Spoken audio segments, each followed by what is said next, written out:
Is there a message of necessity at the desk? There is a message of necessity at the desk. Move to accept the message of necessity. The message is accepted. Welcome back to another episode of Messages of Necessity. As always, my name is James, and I'm here with a few of the biggest stories the Empire Center has been following over the past few weeks. Since we last talked, Governor Hochul unveiled her 2024 state budget proposal, and it looks like that's going to stay on the same course as last year. That is, raising state spending to unsustainable levels and potentially digging deeper holes for the future. The proposal increases the state operating funds budget from $121 billion in fiscal year 2023 to more than $128 billion, driven mostly by increases to school aid and Medicaid, already two of the state's largest budget categories. Despite these historic increases, the budget will remain balanced, for next year at least, thanks to unprecedented surpluses generated by a combination of federal pandemic relief aid and strong tax receipts across the last 3 years. After that, though, who knows? Another bitter cold rolled through New York this past week, prompting a renewed look at what keeps the heat on in households across the state. A lot of it already comes from natural gas, but there's a big supply problem there. The CLCPA mandates that the state must switch to renewable energy sources like solar and wind, but currently these sources aren't nearly enough to power the whole state. This means that for this foreseeable future, fossil fuels will be the only proven source of dispatchable backup energy to keep the heat on in New York. Finally, enrollment in New York public schools has sunk to its lowest level since the mid-1950s, and these numbers were primarily driven by a massive decline in school enrollment in the city. Every county saw fewer public school students enrolled than it did just 10 years ago in the 2013 to 2014 school year. The biggest decline was in the Bronx, where enrollment fell by 23%, and that almost entirely happened since the pandemic. Now, these numbers come out despite the aforementioned proposed hike to state aid for local school districts. For more research and analysis on what's going on in New York, of course, I encourage you to go to empirecenter.org, where our experts are following everything going on and writing to keep you more informed.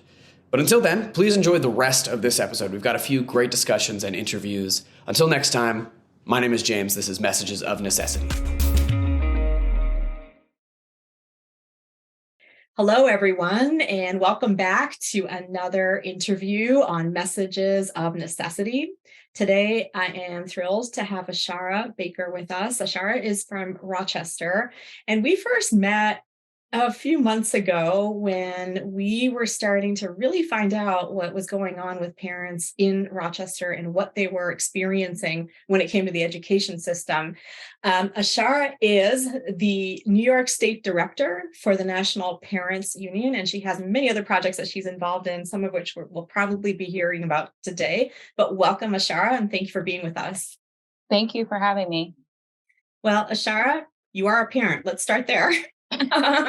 Yeah, first and foremost. First and foremost. So what got you involved in all of these issues around education in New York? What was it that you were seeing and experiencing as a parent that made you want to take action? So when I tell this story, it kind of starts backwards. It was before I became a parent, essentially. I learned about some of the disparities within public school systems just based off of a job that I got through the local Boys and Girls Club of Rochester. I worked with young men who were re-entering into the community, and I did a literacy program in addition to job training skills. I then learned that I was enrolling 11th graders into magnet school programs, yet they couldn't finish a Seabiscuit run book, or, we were struggling with Bernstein's and Bear series. That was the spark that really lit off in my mind, where I wanted to be a part of an impact. And I wanted to figure out where was the disconnect for families and children.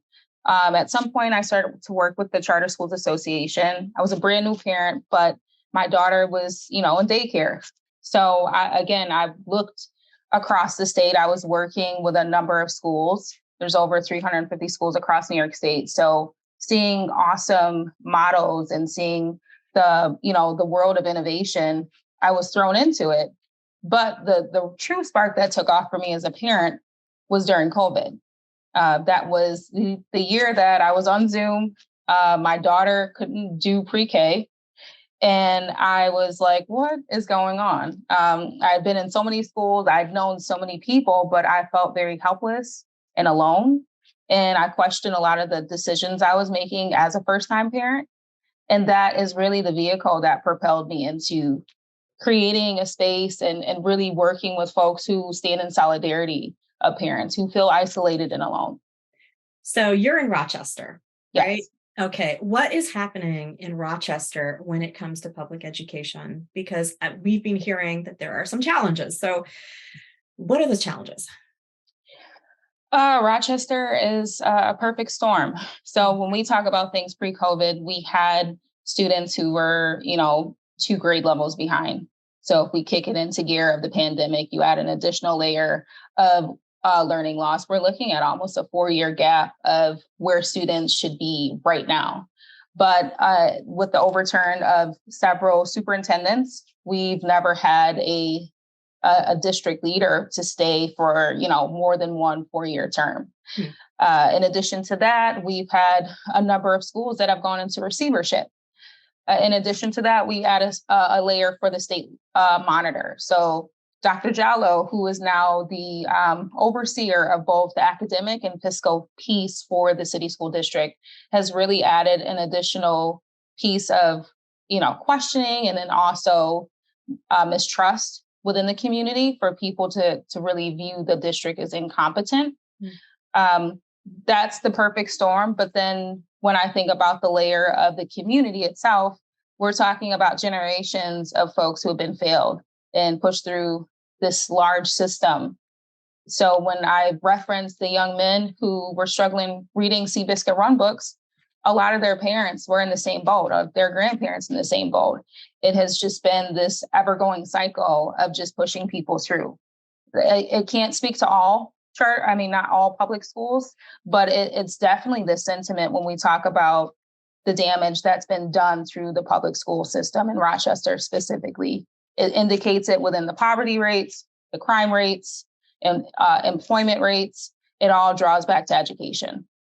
It does come back to education. And, the community and what it's experiencing is not during the COVID thing. As you indicated, this is something that has cycled, right, for generations. So what is it about today's parents that feels different? There does seem to be a new level of energy among parents to do something about this. You working with the National Parents Union. First of all, what is the National Parents Union? And then what's their energy level like in Rochester? So the National Parents Union is an organization that works with parents and parent advocates across the country. They're really just encompassing elevating parent voice, a lot to what I spoke to of just standing in solidarity of parents who feel alone and feel voiceless. They create a number of toolkits and trainings and just resources for folks to circulate within their school communities. I consider it like the big sister, big brother of the parent community. They're really there just to support the work that people, get pushed back for. And then the presence in Rochester, I'm the newest director, so they haven't had anyone on the ground for New York State, let alone Rochester. So it's been a privilege and an honor. I joined as the director in July. So it's still fairly new. But when we talk about parents kind of stepping into power and like this new energy, again, it's like good and bad from COVID. It comes from the aspect of during COVID, that dynamic of schools when, the traditional dynamic was, give me your kid, I'll educate them. I'll give you the report card. You come in for this meeting, show up with the uniform, do the field trip slip, you're good. That's what parents have to do. When COVID hit, it was, hey, can you log on to this? Can you get them set up in this meeting? Did you check this email? So for the first time, parents were in the position of not only being the superintendent, but the lunch lady, the social worker, the gym teacher, everything all into one. That's never been heard before when we talk about education. So I think parents were, surprised and maybe invigorated to want to do more, or upset and enraged of what they assumed was taking place within school, and it wasn't. So I think that is like the spark that really lit under parents across the country. Okay. Well, I'm glad that you are working with the parents of Rochester to help help them channel this energy into some productive action, and that you have support from a national organization to help you do that. What do parents feel like they need the most? Like, what kind of support do the parents you work with want? First and foremost, they want understanding. So coming from a place of working with schools and working with different systems, everyone's a parent in some entity. Parents want the same things that a lot of these systems want. So, there shouldn't be a misguided dynamic between schools and teachers and parents. If you're a teacher, I'm assuming you want your students to succeed. That's the same conversation for parents. Parents want their kids to thrive in the environments that they choose.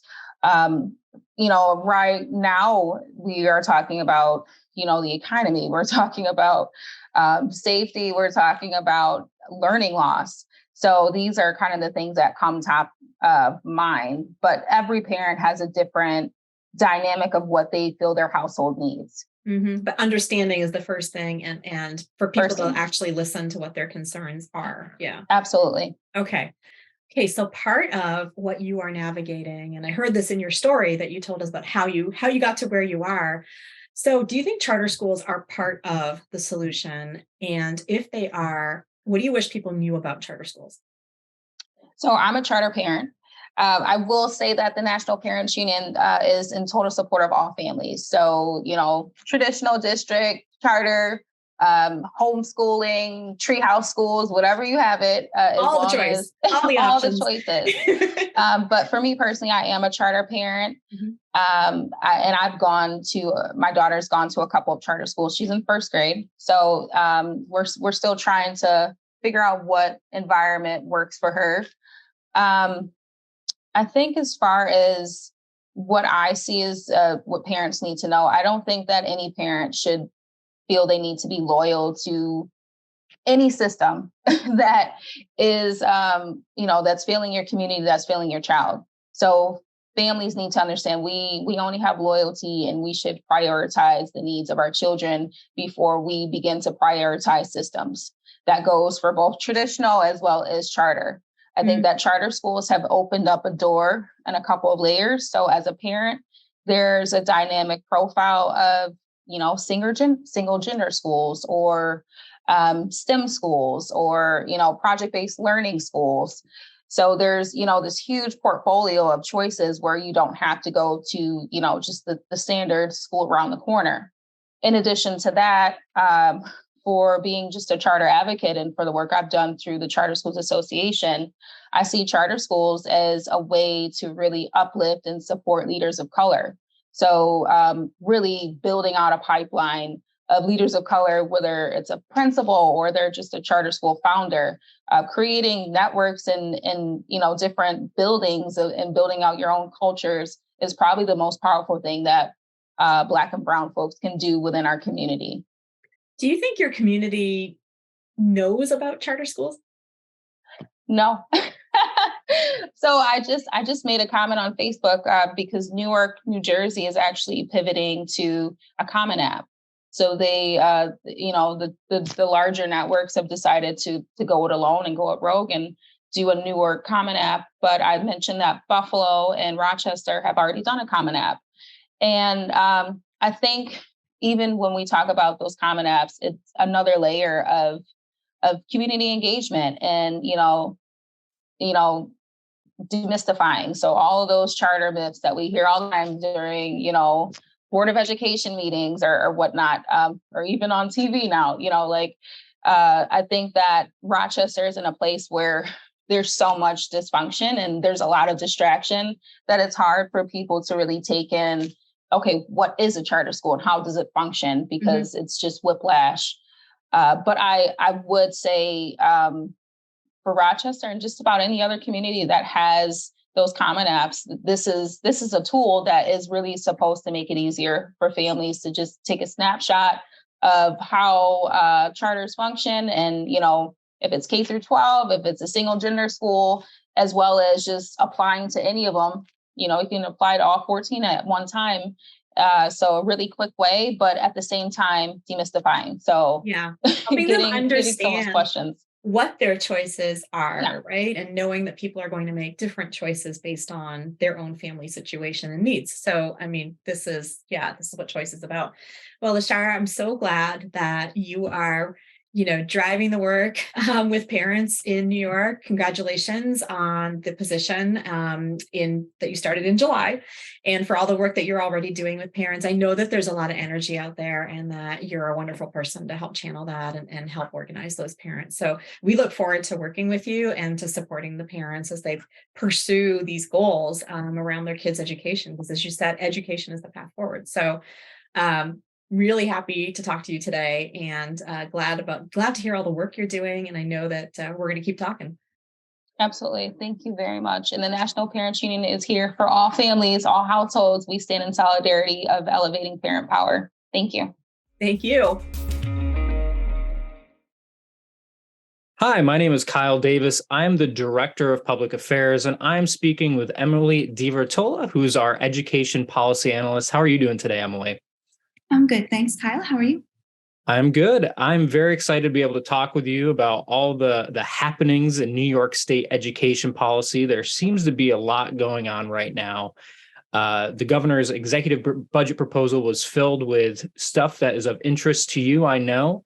Do you want to go into some of those key provisions that were in that executive budget? Sure. So in general, there's been a historic increase to school aid. It is the highest that it has ever been in New York's history. And that increase is coupled at a time when public school enrollment is falling, and also student achievement has not shown any meaningful improvement either on New York's own state assessments or national assessments like the nation's report card, for example. In addition to that, there's been some potentially exciting news for charter schools. There's been a proposed lift on the regional cap for New York City's charter schools, and a freeing up of the zombie charter schools, which are schools that have been closed down for whatever reason, but we're still counting towards the cap. So this means potentially around 100 new charter schools would be available in New York City, which would be welcome news for the potential tens of thousands of kids on wait lists, and at least 60% of parents who answered that recent poll that were interested in having the charter school cap lifted. So that proposal's in there. Not quite sure if it will see through the finish line, but I'll be watching closely. Absolutely. It's going to be very important for advocates of that proposal to be speaking out and speaking in favor of it, because there is considerable opposition coming from certain segments of the New York State legislature. So parents who are involved in that should definitely be voicing their concerns. And speaking of parents who are voicing their concerns, Emily, we recently helped provide some support to parents who were trying to speak up about school choice in New York. Do you want to speak a little bit about what we were doing in terms of the supporting those parents? Yeah. So we had a great school choice week here in Albany. Like many states around the country, we were at the Capitol supporting parents, telling their stories about how school choice has benefited their families and their students. Part of that was to support one of our partners in the ed reform space who was curious what choice looked like in each of our elected officials' districts. So in other words, how many public schools and also how many charter schools, private schools, and even homeschooling households were in each elected official's district. So we were very curious about that too, and you might be a better person to speak about how you approached that process in answering that question.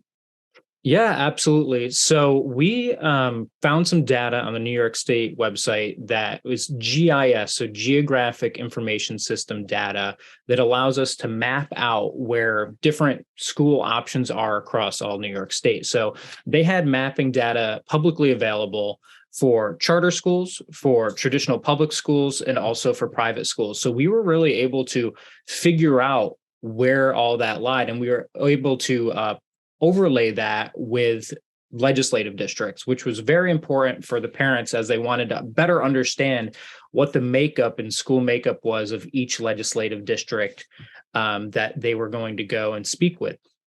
Mm-hmm. So there is a lot of interesting information that came out of that. And I have to give a lot of credit to our data manager, Rafi. So when I was in grad school, I learned some about GIS mapping, but Rafi really took it to the next level, and he was able to provide all that information and even break it down into Excel files, so it would be easily accessible, and we could formulate it into easy to digest one pagers for those families to be able to take advantage of and to share with others. So that was a great opportunity. Yeah, all credit to both you and Rafi for that one. Such useful data to have. And I remember when I was looking through just initially what you guys found, the homeschooling numbers, the tally was just going up and up. Could you speak a little bit to that, and anything else that was particularly surprising in what you found? Yeah. So one thing that came up during those parent meetings, so parents came back and they told us that legislators were absolutely shocked by the number of homeschooling households that were in each of their districts. The numbers were much higher than they anticipated. And one thing that I saw when looking at the data is it really didn't matter whether it was an urban district or a more rural district. The homeschooling household numbers were in the thousands. And the way that we calculated that, because we don't know exactly where each homeschool household is, nor should we, if the homeschooling household was located within a school district that had overlap with the legislative district, we counted it as part of their district, and we also made notice of that. So a lot of these districts had well over 2,000 homeschooling households in their districts, and that they really didn't know. I've actually heard of legislators getting invited to homeschool graduation ceremonies within recent years, and that's something they've been shocked over. And I think this is the trend that we're seeing, is that more parents want more personalized education choices, right? Yeah. And I mean, these numbers speak for themselves. There are obviously many households, and those households could have more than one student in them who have left the public school system.